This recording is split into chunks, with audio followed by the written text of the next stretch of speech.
va parler de suivi cardiaque ou de suivi en tout cas des grands athlètes. Vous êtes venu avec quoi là? Expliquez-nous, Damien. Donc là, bonjour à tous. Là, on est venu avec une ceinture thoracique, un cardio-fréquence-mètre qui est utilisé par beaucoup de sportifs.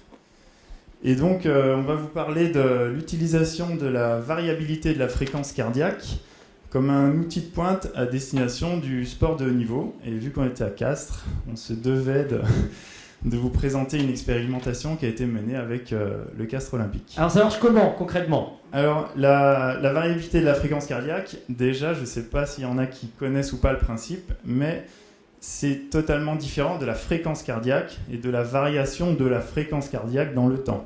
La variabilité de la fréquence cardiaque, on vient mesurer à la milliseconde près ce qui se passe entre chaque intervalle RR.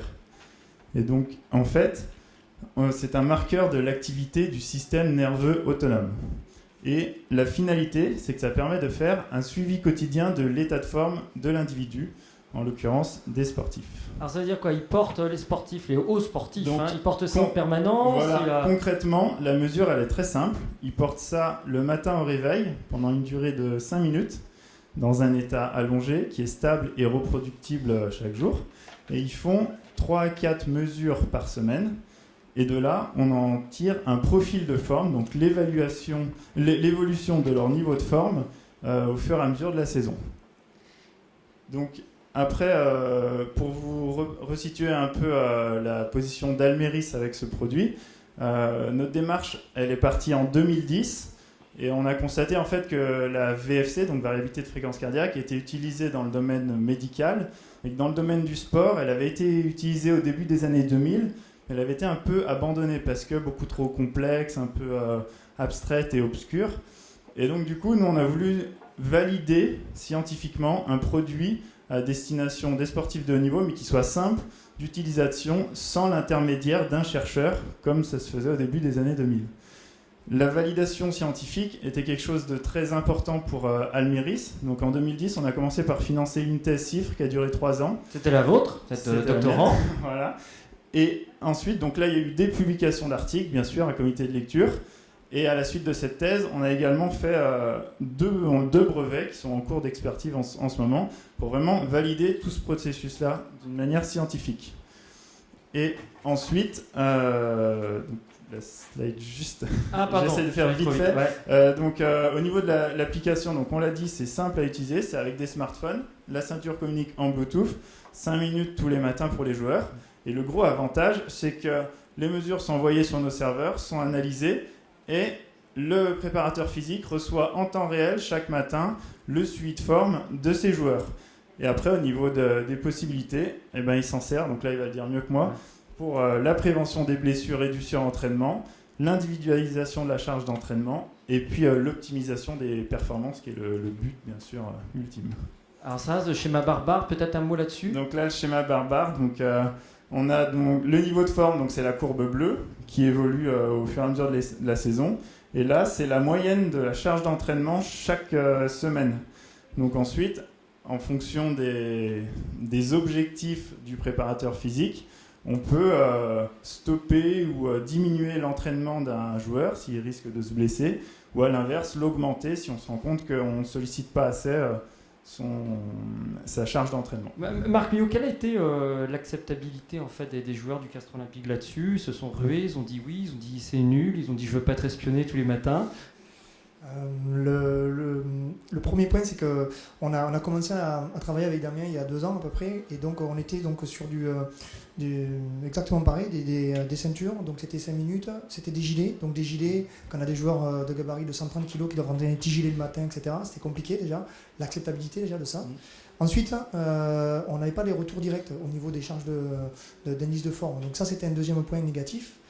Et on évolue petit à petit pour arriver aujourd'hui à avoir le feedback direct, qui nous permet d'avoir plus ou moins une charge de travail ou une anticipation par rapport à l'état de forme du joueur. Alors ça, c'est votre intérêt à vous, votre regard à vous, oui, en tant que coach de ces joueurs. Sur le joueur lui-même, aujourd'hui, on a un instrument qui est assez léger à mettre en place, on lui demande d'être 5 minutes allongé le matin.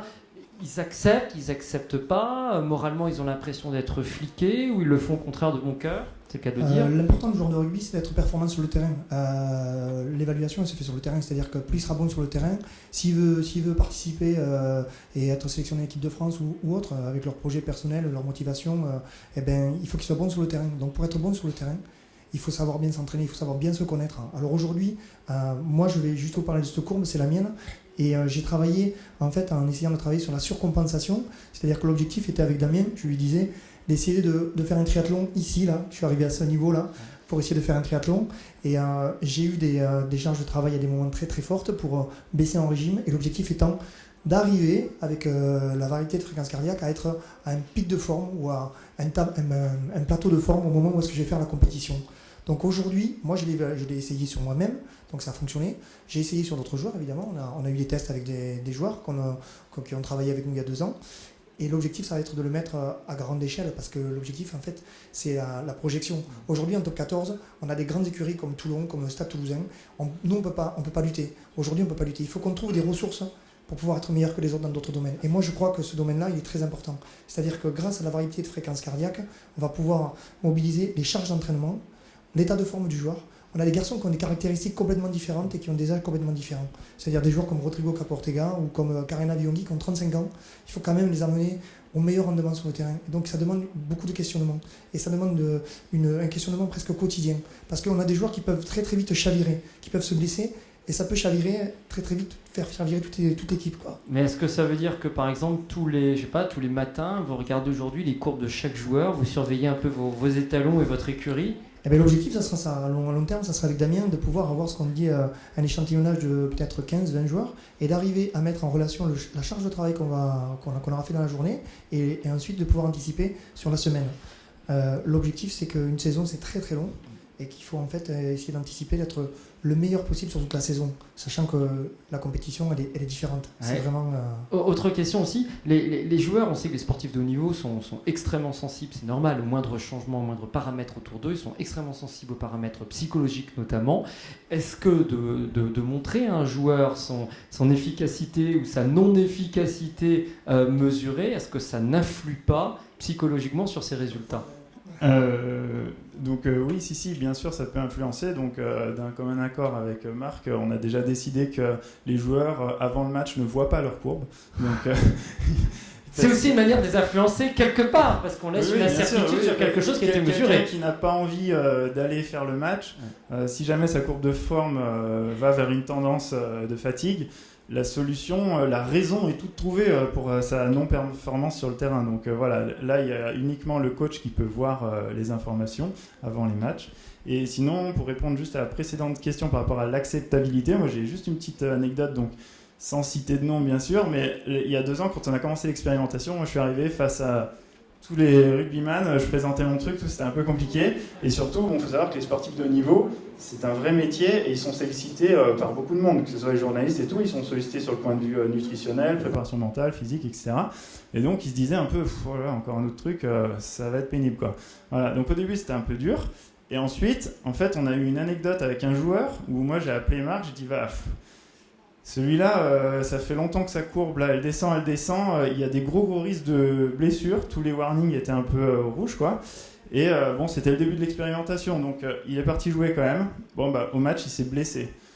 Moi, j'y pouvais rien, que c'était comme ça, c'était le début de l'expérimentation. Marc, pour d'autres raisons, il fallait le mettre sur le terrain.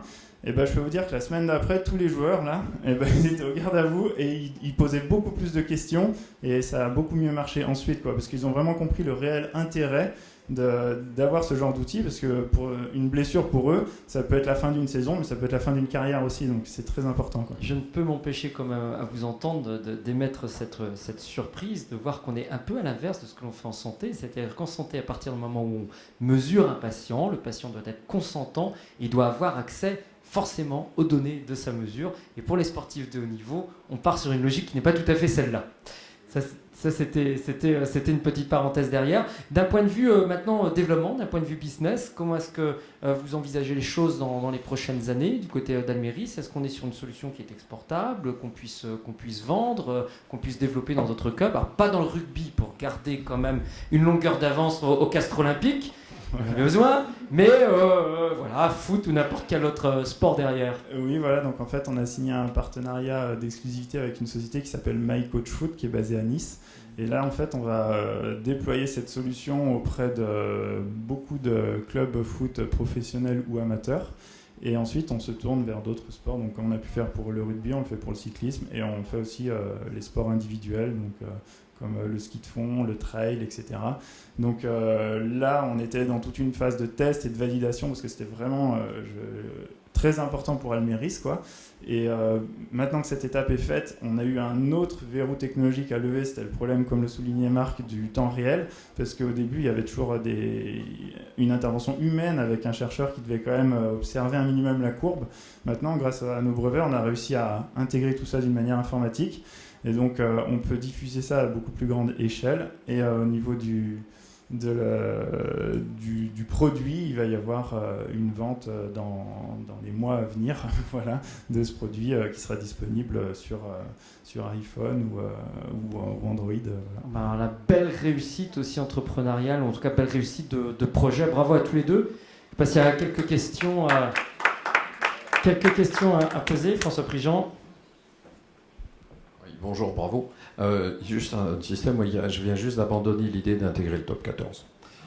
Mais c'est récent, c'est avant-hier. Non, je plaisante. Ceci dit, j'ai le sentiment que votre outil, je me trompe, enfin peut-être, vous allez me le dire, il est développable autre que pour la haute performance. Et j'imagine, enfin je vois tout de suite des choses, je me trompe peut-être, mais il vient puisque là vous êtes sur la vérification de la fréquence cardiaque, il y a tous les patients qui sont atteints d'insuffisance cardiaque. Et est-ce que vous avez quelque chose en tête ? Enfin, oui, voilà, mais donc effectivement, on est là-dessus aussi. Donc après cette validation dans le domaine du sport, on refait un peu la même démarche pour le domaine médical. Donc là, on a lancé des expérimentations avec des insuffisants cardiaques en Auvergne. Et donc le but, c'est de la même manière de suivre cette fameuse évolution de la variabilité de la fréquence cardiaque pendant la période de réadaptation. Parce qu'il faut savoir qu'un insuffisant cardiaque, la période de réadaptation est très compliquée pour lui parce qu'il y a le corps médical qui va lui proposer de faire une activité physique, certes très modérée parce qu'il y a des risques, mais il faut qu'il fasse une activité physique quand même. Et ce système permet d'individualiser la charge, on ne peut pas vraiment parler de charge d'entraînement parce qu'on est sur un insuffisant cardiaque, mais l'entraînement à faire quotidiennement. Et donc d'avoir une méthode beaucoup plus efficace pendant les 4 semaines de prise en charge après. Voilà. Mais là, du coup, on a exactement la même démarche qu'avec le sport. On essaye d'abord de faire une expérimentation, de publier derrière, etc. quoi. Voilà. Merci, bravo à tous les deux. On a fait une présentation de ce showroom.